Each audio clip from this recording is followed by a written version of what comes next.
The ache was a familiar tenant in Clara's chest, a resident that had taken up space 2 years, 7 months, and 3 days ago. It paid its rent in silent heartbreaks and swallowed words. Tonight, it was particularly active, kicking at her ribs as she listened to Maya's voice crackle through the phone. It was the same story, a different chapter. Mark had forgotten their anniversary dinner reservation. Mark had been distant. Mark had said something careless that had lodged itself like a splinter in Maya's heart. "I just don't get it, Claire," Maya sighed, the sound a gust of wind against a dying fire. "It's like we're speaking different languages. I say I need connection, and he hears that I want him to take out the trash more often. He's a good man, I know he is, but is this it? Is this what love is supposed to feel like? Like you're constantly translating yourself and still being misunderstood." Clara pressed her forehead against the cool glass of her apartment window, watching the city lights blur into a watercolor wash. A knife turned, slow and methodical, just beneath her sternum. "I don't know, May. Maybe love is different for everyone." The words were ash in her mouth. She was an expert on a love that felt like holding your breath underwater, waiting for a single sign that you could finally surface. She was a scholar in the art of being a ghost in her own life, a supportive specter hovering at the edge of the one thing she wanted most. "You're always so wise," Maya said, and the genuine warmth in her tone was its own special kind of torture. "What would I do without you?" "You'd be fine," Clara thought. "You just wouldn't have me." Aloud, she said, "You'd figure it out. You always do." They hung up a few minutes later, leaving Clara in a silence that was louder than their conversation. Her apartment, usually her sanctuary, felt like a museum exhibit dedicated to her own quiet suffering. Every throw pillow on the couch, every book on the shelf, had witnessed her pining. The ache settled from a sharp pain into a dull, constant throb. It was the price of admission for keeping Maya in her life, and for 2 years, 7 months, and 3 days, she had paid it without complaint. The knock on her door came just after midnight. It wasn't a polite tap, it was a frantic, desperate drumming that jolted Clara from the half-sleep she'd drifted into on the couch. Her heart leaped into her throat, a frantic bird beating against the cage of her ribs. No one came to her apartment this late.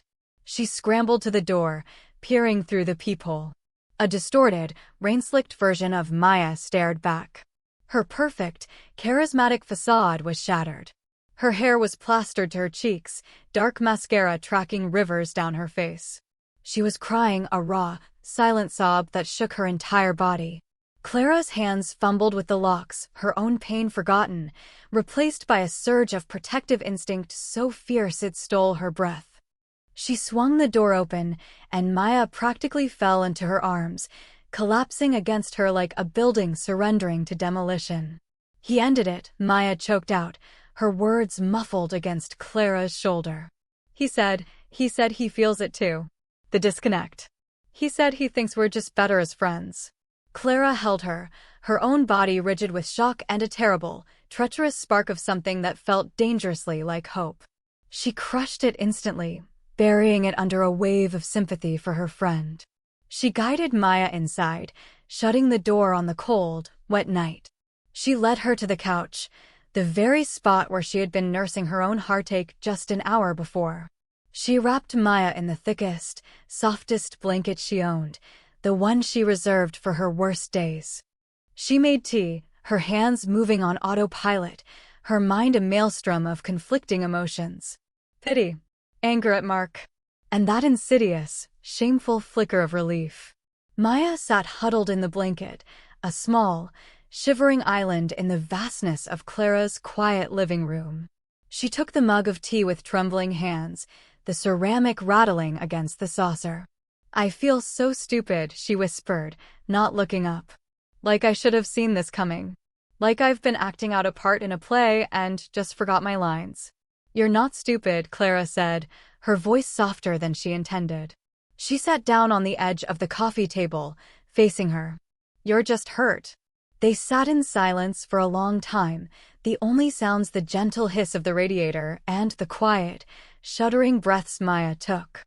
The storm outside seemed to have moved inside, a hurricane of grief and confusion contained within the 4 walls of the room. Finally, Maya looked up, her eyes red-rimmed and filled with a vulnerability Clara had never seen before. I can't go back to my place tonight. It's his place, really. Everything in it is us. Was us. She took a shaky breath, her gaze pleading. Clara, can I just stay here? On the couch? It's just for one night. I promise. The world seemed to slow down, every molecule of air growing heavy and significant. It's just one night. The words echoed in the space between them. For Clara, having Maya here in her home, in her space, was like inviting a flame to dance in a room made of paper. It was dangerous. It was everything she'd ever wanted. Of course, Clara heard herself say, her voice miraculously steady. You can stay as long as you need. One night bled into 2, and then a week. Maya slept on the couch, cocooned in Clara's blanket, and during the day she moved through the apartment like a graceful phantom. Mark's name became a forbidden word, a ghost they both tacitly agreed not to summon. The apartment, once Clara's solitary fortress, transformed. It now held the scent of Maya's vanilla and sandalwood perfume mingled with the familiar smell of Clara's coffee. It held 2 toothbrushes by the sink. It held the quiet hum of 2 people coexisting in a space that was slowly, imperceptibly, becoming a shared one. Their evenings fell into a new rhythm. They would eat takeout on the floor, surrounded by pillows, and talk for hours. The conversations were different now, unmoored from the anchor of Maya's relationship complaints. They were deeper, more searching. What do you think real love feels like? Maya asked one night, tracing the floral pattern on a takeout container with her finger. They were on the couch, their knees almost touching, the golden light of a single lamp casting long shadows around them. The question hung in the air, heavy and loaded. Clara's heart did a slow, painful flip. I think, she said, choosing her words with the care of someone disarming a bomb, it feels like coming home. Like you don't have to translate yourself. The other person, they just speak your language. Maya looked at her then, her gaze intense, searching. Have you ever felt that? Clara's throat went dry. Once, she admitted, the word a tiny, fragile truth set free. A long time ago, a lie and the truth, all at once. It was a long time ago, and it was also right now. Maya nodded slowly, her eyes not leaving Clara's face. I don't think I ever have, she confessed, her voice barely a whisper. With Mark, it always felt like performing. Like I was playing the role of the perfect girlfriend. I was good at it, but it was exhausting. I was never just Maya. As she spoke, her hand, which had been resting on the cushion between them, moved. It was a small, almost imperceptible shift, but it closed the last inch of distance. The side of her pinky finger brushed against Clara's. A jolt, sharp and electric, shot up Clara's arm. It was a lightning strike in the quiet room. Neither of them moved. Neither of them breathed. The contact was infinitesimally small, a bare whisper of skin on skin, but it felt like a seismic event. The world tilted on its axis. Clara's entire consciousness narrowed to that single point of contact, the warmth radiating from Maya's hand, the unspoken question hanging in the space they shared. Slowly, tentatively, Maya's fingers uncurled and interlaced with hers. It wasn't a casual gesture. It was deliberate, a question asked and answered without a single word. Clara's heart hammered against her ribs, a frantic drumbeat against the sudden, profound silence. She turned her hand, her fingers tightening around Maya's, accepting. They sat like that for what felt like an eternity, their hands clasped between them, the television flickering forgotten in the corner. The conversation had ended, but a new one had begun, one told in the language of gentle pressure and shared warmth. For the first time, the ache in Clara's chest wasn't a pain, but a deep, resonant hum, a vibration of terror and hope so intertwined they were impossible to separate. Later that night, long after the lights were out, Clara lay in her bed, staring at the ceiling. She had insisted Maya take the bed, but Maya had refused, claiming the couch was her nest now. But the sound of Maya's soft breathing from the living room was a constant, soothing presence. It was also a constant, terrifying reminder of the line they had crossed. Holding hands wasn't just holding hands. Not for them. Not anymore. It was a step off a cliff in the dark, and Clara had no idea where they were going to land. The next few days were a study in exquisite tension. The hand-holding became a new normal. Their fingers would find each other while they watched movies. Their hands would rest intertwined on the kitchen table while they drank their morning coffee. The physical contact escalated in small, breathtaking increments. A lingering hug at the end of the day that felt less like comfort and more like a reluctant letting go. Maya brushing a stray piece of hair from Clara's face, her fingers tracing the line of Clara's jaw for a split second too long. Clara felt like she was living in a state of heightened reality. Every sense was on high alert. She was acutely aware of the heat that radiated from Maya's body when she sat next to her, the way Maya's head would unconsciously tilt towards her when she spoke, the soft, unguarded expression on Maya's face when she thought Clara wasn't looking. One evening, they were curled up at opposite ends of the couch, a documentary about deep-sea life playing softly on the screen. Clara was pretending to watch, but her focus was entirely on Maya, who was staring at the television with a thoughtful, faraway look. Clara allowed herself a moment to just look, to drink in the sight of her, relaxed and safe in her home. The way the lamplight caught the gold flecks in her brown eyes, the soft curve of her lips. As if feeling her gaze, Maya turned her head. Their eyes met, and for a moment, the air crackled with unspoken things. Maya's expression softened, a look of such profound tenderness passing over her features that it made Clara's breath catch. Then, slowly, deliberately, Maya's gaze dropped. It fell from Clara's eyes to her lips, and it lingered there for 1, 2, 3 heartbeats. It was a moment suspended in time, a question hanging in the air more potent than any words could be.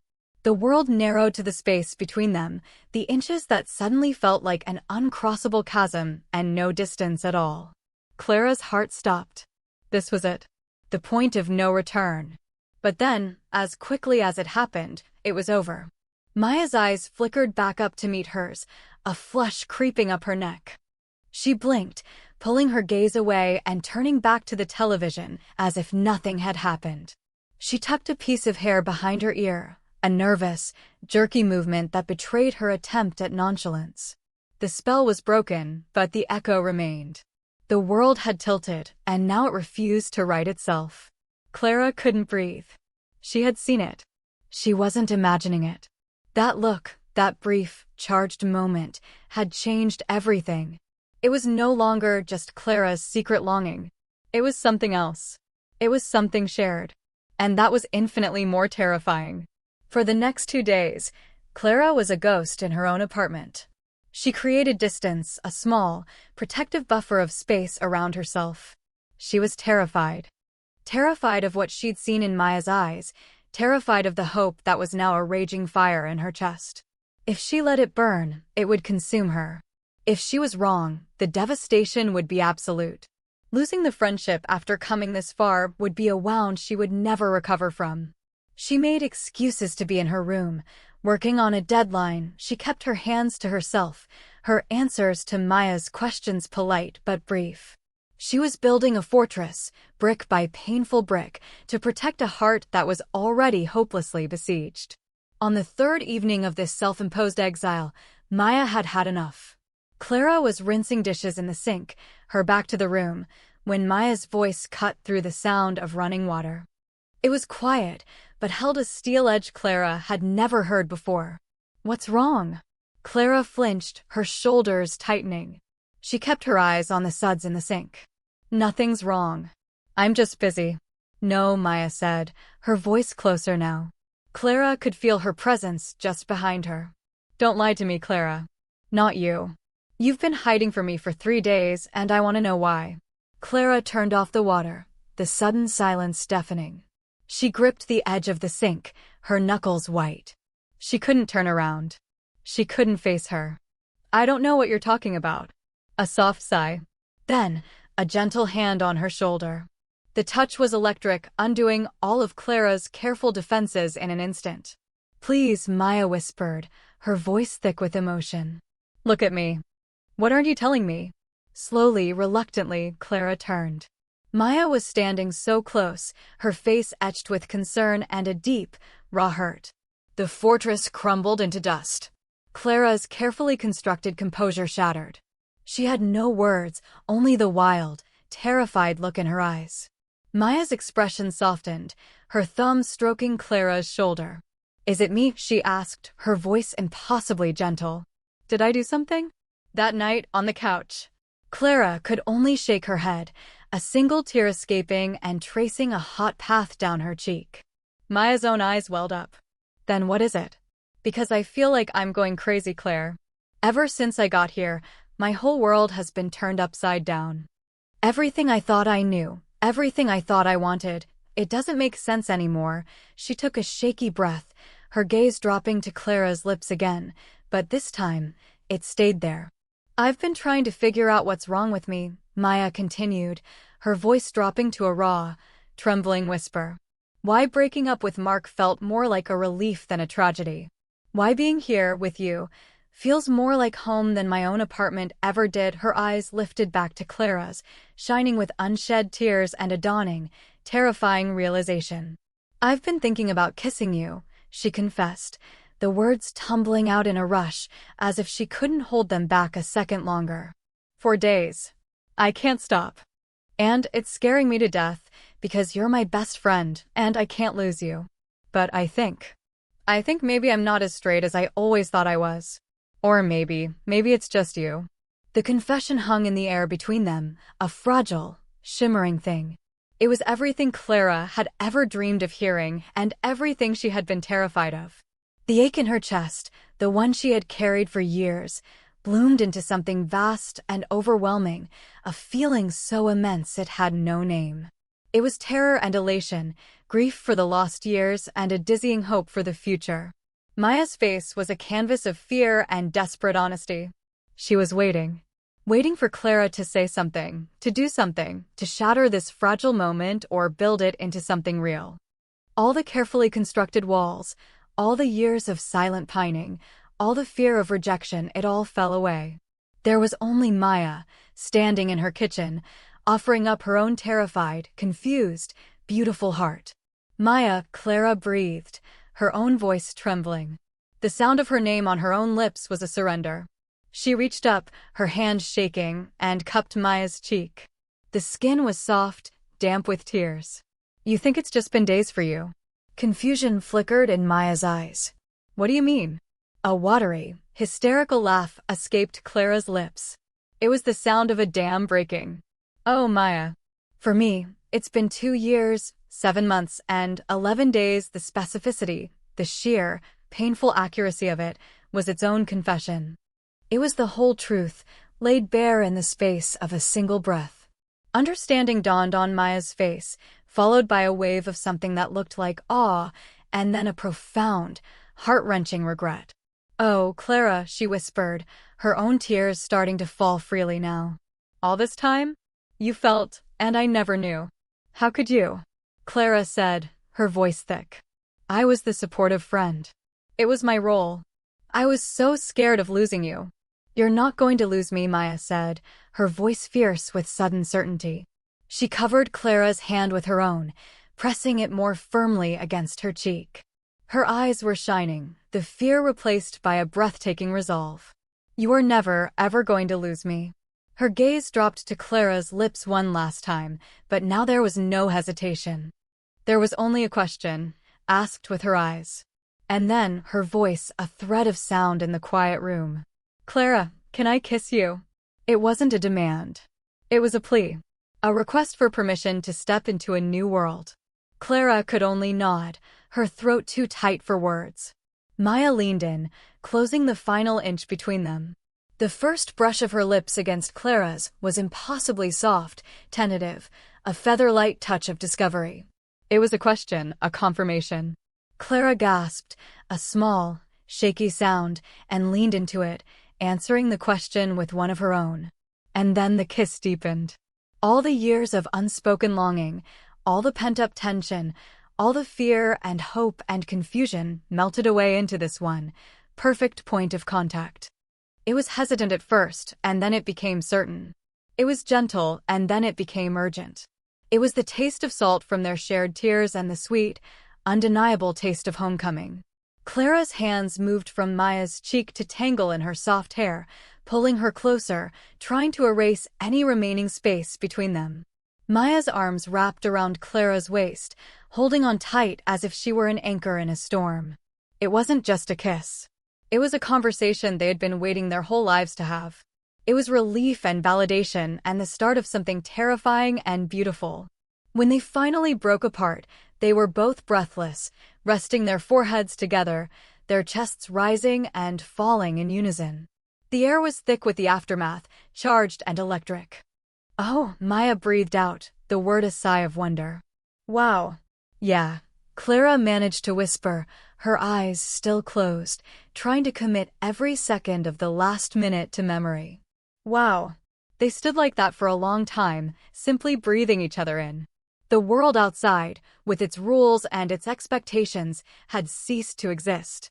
There was only the sanctuary of Clara's kitchen and the undeniable truth of the new reality they had just created. "I'm so scared," Maya whispered against Clara's skin, her voice trembling again, but for a different reason now. Clara opened her eyes, pulling back just enough to look at her. "Me too," she admitted, a real, genuine smile touching her lips for the first time in what felt like a lifetime. "I'm utterly, completely terrified." A watery laugh escaped Maya. "Good. As long as we're both terrified, that seems fair." She paused, her expression growing serious again, her thumb tracing patterns on Clara's hip. "What does this mean, Claire? For us? For everything?" "I don't know," Clara said honestly. "But for the first time, I'm not afraid of not knowing." The conversation that followed was long and messy and beautiful. They talked about Mark, and Maya finally articulated the feeling that had haunted her for years. "I think," she said, her voice soft with dawning realization, "I was measuring every relationship against what I had with you. The way you listen. The way you make me feel seen, truly seen. They all came up short, and I never understood why." She looked at Clara, her eyes filled with a love so open and knew it made Clara's heart ache in a good way. "It was always you. I was just too blind to see it." They decided on no grand plans. No declarations about the future. Just an agreement. "Let's just be this," Clara suggested, her hand finding Maya's again, their fingers lacing together in a now familiar, comforting way. "Let's take it one day at a time. And just try." "Okay," Maya said, her smile radiant. "I can do that. I can definitely try." A month later, Clara woke to the smell of fresh coffee and the soft morning light filtering through her bedroom window. She stretched, a slow, languid movement, her body feeling warm and settled in a way it never had before. She turned her head on the pillow and found Maya watching her, propped up on one elbow, a soft smile on her face. "Morning," Maya whispered, leaning down to press a soft, lingering kiss to Clara's lips.